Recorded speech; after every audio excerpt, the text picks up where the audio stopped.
Hello to you again. Welcome to my channel. This is English Today with Miss Shali. Today we look at Fathers of Nations by Paul Vitta. This is a novel that students are looking at right now, and we want to have a look at it. If you've read it, I hope you'll enjoy the video. If you haven't, please go on and look at the book. It's worth reading. So the number one question they always ask you about Fathers of Nation is, why is the title of the book relevant? What is the relevance of the title of this book, Fathers of Nations? If you read this book, you'll notice that it talks about a development strategy that has come up, developed by people, by the best people in Africa, to bring development in Africa, both economical, political, and socially. So, Fathers of Nation is about the 50 heads of states. The 50 heads of states are the one who are referred as fathers.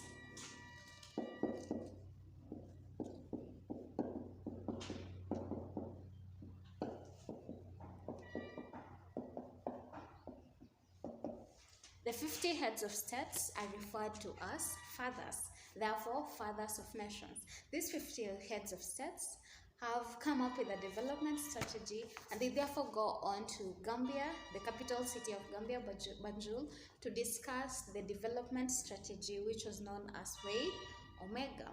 But during the summit, you'll notice that these 50 heads of states are directionless. They lack a clear agenda, and the summit ends up destroyed and ruined, and not the goals and the objectives of their meeting were not achieved. If you read the book, you'll notice that the heads of states are they lack their direction. They are ignorant. Most of them are not even educated. Some are very old, and these are whom they refer to as the fathers. So why is the title relevant? So first of all, you ask yourself, who is a father? A father is someone who is supposed to give the family direction, to give it an agenda, and to guide it towards a proper way. But look at the fathers in Africa, the Fathers of Nations of Africa. Are they really fathers? You need to ask yourself that question. Now, why is the title relevant? The title Fathers of Nations is relevant because it satirizes the situation in the contemporary Africa. Fathers of Nation is a title given to a person who is considered as the driving force behind the establishment of a country, a nation, or a state. These Fathers of Nations might be the figures who helped their countries gain independence when it comes to the African context. The Fathers of Nations are those people who helped Africa gain independence. But in this case, these Fathers of Nations are the African presidents right now. We'll refer to those who fought for independence as the Fathers of Nations, but will we refer to the presidents right now as the Fathers of Nations? We need to ask ourselves that question. Let's get an example of a father of nations. Mahatma Gandhi of India. That was a father of nation who was known and celebrated for his numerous good work, and he was therefore celebrated by nations and different organizations which were also international. So do we really need to celebrate the presidents in Africa right now? We also need to ask ourselves right now. Another father of nations was Joseph Stalin. This person helped in the establishment of people's democracies who were occupied by the USSR after the Second World War. We now refer to that as a father of nations, by what they do to help people and how they do to bring positive change towards their country, their nations, and states. So, in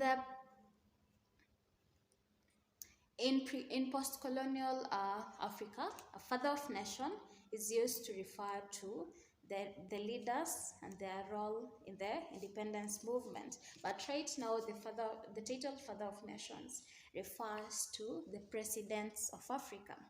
The title is satirical because fathers of nations have met in Banjul. This title is very satirical because, as I said before, these fathers have met in Banjul, Gambia, but they meet at a summit to implement the development strategy way Omega. But these people are, but the heads of states are directionless. They lack an agenda and they don't know which one is head and which one is tail. They are confused. These are confused people.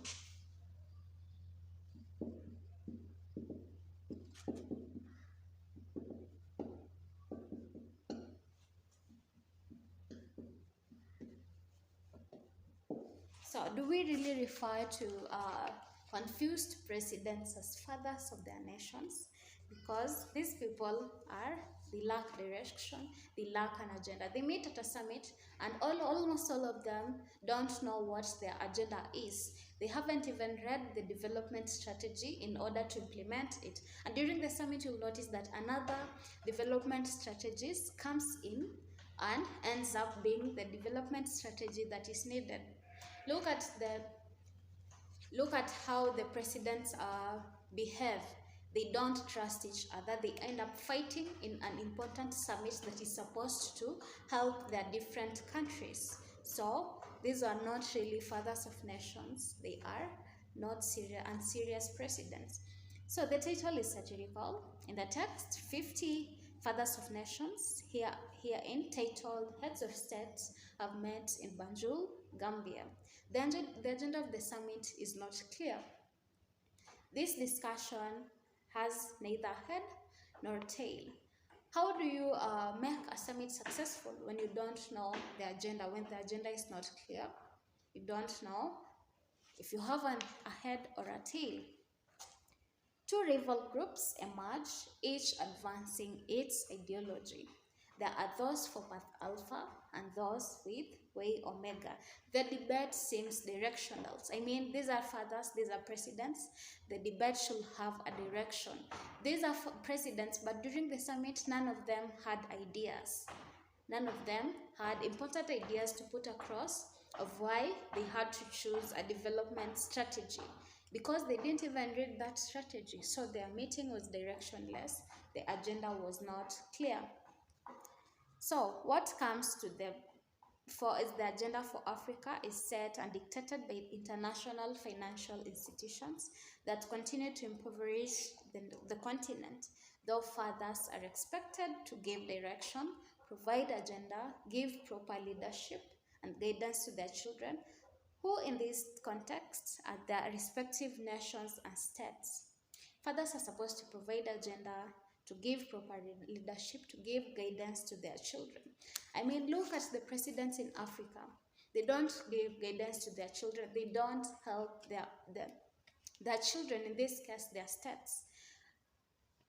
The African leaders are taking part in corruption, impunity, and different things that bring poverty to the people in Africa, that bring suffering to the people in Africa.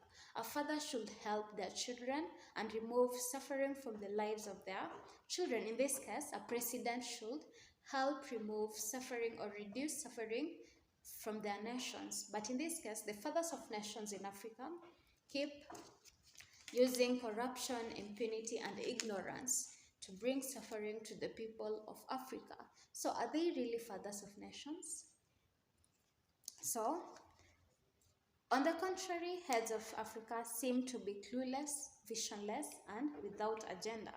And this is what ails Africa. What brings Africa back is their leaders who are clueless and visionless and don't have an agenda. This brings back the state of the economy, the social state, and political state. Hence, it can be arguably said that the problems bedeviling Africa stem from poor leadership and has presumably enveloped Africa as a continent. Needless to say, this poor leadership is not ready to pass over the baton to a vibrant and visionary leadership. There is no hope that these leaders will change. Even though they attended the summit with the hope that there will be change for the better future. So for the longest time ever ever after countries gained self-rule, the continent is still struck in the realm of poverty, ignorance, illiteracy, diseases 50 years even after independence. So in this book, we have four men from the different parts of the world. We have one from North Africa, that was Engineer Safta here, who also holds a grudge against poor leadership. We have one from the southern part of Africa, Comrade Melusi, who was also holding a grudge because of their government. The president is tribal.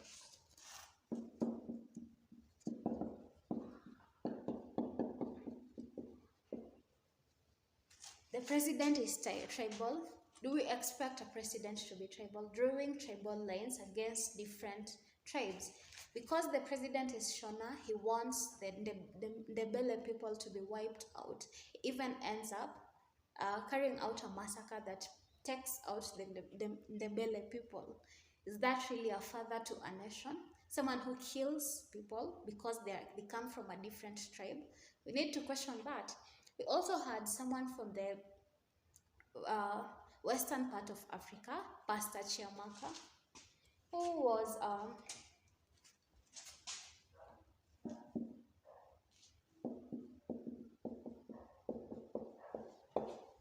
we had Pastor Chiamaka from the western part of Africa. This person is banned because he talked about the government not taking part to handle the issue bedeviling their nation. This pastor ends up being banned from preaching. Is that really a father? A father should hear to the cries of the people and not ban them from different things because they speak out. So, are they really, is that really a father of a nation? We also had someone else from East Africa. We had Professor Kimani, and in that case, he showed us how politicians in Africa are corrupt and ignorant.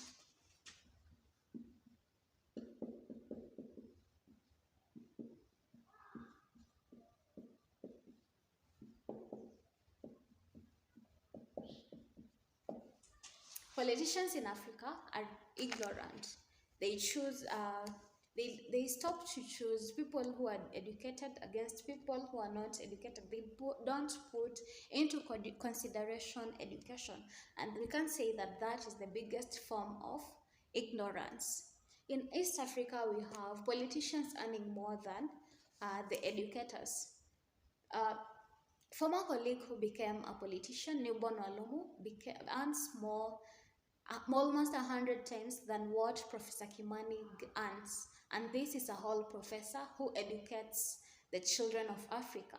So, how do we look at these? Are they really fathers of nations? We also need to question that. Okay, so these fathers of nations are taking part in corruption, impunity, ignorance, etc. And in this case, they bring back the state of Africa. Africa remains in the realms of poverty, ignorance, and disease because of poor leadership.